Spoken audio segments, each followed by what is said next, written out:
Plus le temps passe, et plus je me rends compte à quel point nos émotions, notre motivation et plus globalement nos prises de décision dépendent de nos hormones. Je me rends compte parce que quand je passe des heures à faire des recherches pour sortir une vidéo, forcément j'ai envie de tester, et ce que j'observe est souvent très proche de ce que je vais vous partager. Il y a un concept que je trouve fascinant concernant le niveau d'énergie que l'on peut avoir au cours d'une journée, et je vais le partager avec vous aujourd'hui. C'est le fait d'entraîner son rythme circadien. Alors, à quoi ça sert, vous allez me demander? Vous pouvez pas répondre parce que c'est moi qui fais la vidéo. Voilà la réponse. Ça va permettre d'optimiser votre sommeil et tout ce qui va avec. Avant ça, j'aimerais faire un rapide rappel sur pourquoi le sommeil nous intéresse sur le plan hormonal. Durant le sommeil, on produit de la testostérone, de l'hormone de croissance, de la mélatonine, et cela permet de réduire le taux de cortisol que l'on aura le lendemain.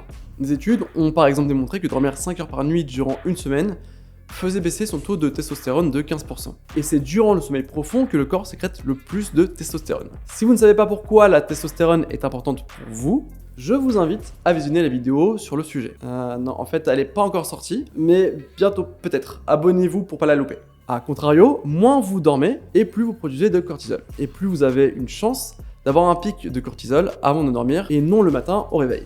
En termes d'application concrète, ça veut dire qu'il faut bien dormir et avoir un sommeil profond.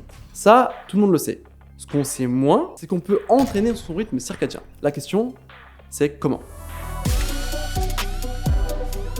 La plupart des fonctions biologiques du corps ont un rythme de 24 heures. Le plus connu, c'est le cycle veille-sommeil, et la manière la plus simple de régler ce cycle, c'est de se baser sur l'environnement, et plus particulièrement ce qu'on appelle les Zeitgeber. Zeitgeber en allemand, ça signifie littéralement donneur d'ordre.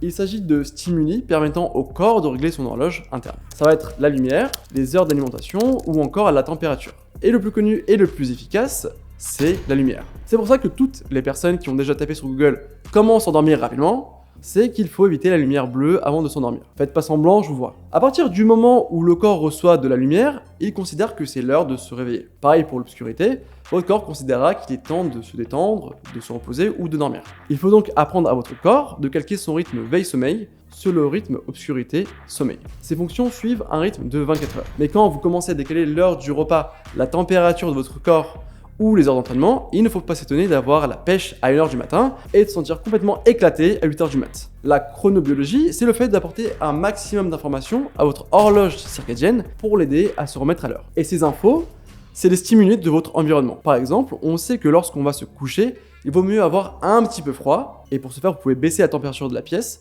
et lorsque l'on se lève le matin, réchauffer la pièce pour que le corps se mette en action. Plus vous donnez d'informations à votre corps, plus vous l'aidez à synchroniser cette horloge circadienne, plus vous l'aidez à avoir un sommeil profond et à être apaisé, détendu le soir. Et finalement, plus votre production d'hormones sera bonne. Et par conséquent, vous serez plus en forme et plus productif. L'application concrète, c'est d'apprendre à structurer sa journée et être le plus fiable possible sur les horaires du lever, du coucher, des repas, des entraînements. Et si possible, essayez de faire des activités quand il fait jour et de réduire progressivement votre activité quand la nuit tombe. Et surtout, prenez en compte la lumière, c'est certainement l'indicateur le plus important pour votre corps.